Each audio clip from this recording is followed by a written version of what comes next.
Have you ever heard the question, how do you eat an elephant?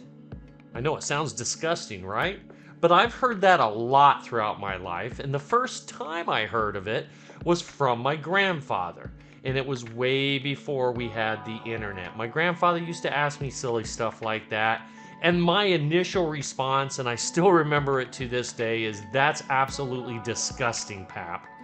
Yeah, but he would ask these type of questions and then he would let me stew on it and think about it. And he would never, because I was like, you can't eat an elephant, Pap. He's like, no, you can. Think about it. Didn't realize it at the time. I do now. That he was trying to teach me a lesson, and I learned an awful lot from the man. In fact, like a lot of grandchildren, they think their grandfather is brilliant, the most impressive man in the world, right? That's what we all think. And then later on, I remember hearing somebody else ask that same question. How do you eat an elephant? I'm like, you know my path. What are you talking about? No, they just heard that phrase somewhere else, and that's when I figured it out. Okay, Pap heard it somewhere else and then asked me. But circle back, there is a lesson to be learned here, and if you knew the answer to how you eat an elephant or how do you eat an elephant, then this is not going to be a surprise. But if you haven't heard this phrase yet, it is such a good phrase. But let's take it out to Google first to find out how to eat an elephant, or how do we eat an elephant? How do you eat an elephant? So here we are. We're on Google. Boom. How do you eat an elephant? And according to Google, it says the quote is, and it's a quote, how do you eat an elephant? One bite at a time. And the thing is, Pap never told me that. I had to figure it out on my own. That and many other of these crazy quotes he used to come up with. This means that to tackle a large or daunting task, you must break it down into smaller, manageable steps, smaller chunks. Let me give you an example. Many, many years ago, I built a oversized 2-car garage. And I remember looking at that and having that discussion with my grandfather.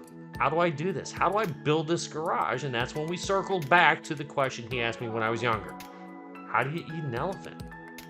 Well, you break it into smaller bites. I'm like, yeah, you're right, Pap. It's not just building a garage. It's not, okay, how do I go from nothing to a full oversized 2-car garage? It was big. How do you do that? Well, first thing I have to do is go down to the township and get a permit. I got to pay them the money to get the permit that says, yes, it's okay to build the garage. I gave them my plans, they approved. Then the next step is I have to call in somebody to excavate, all right? Make it a nice flat area for my garage to be on.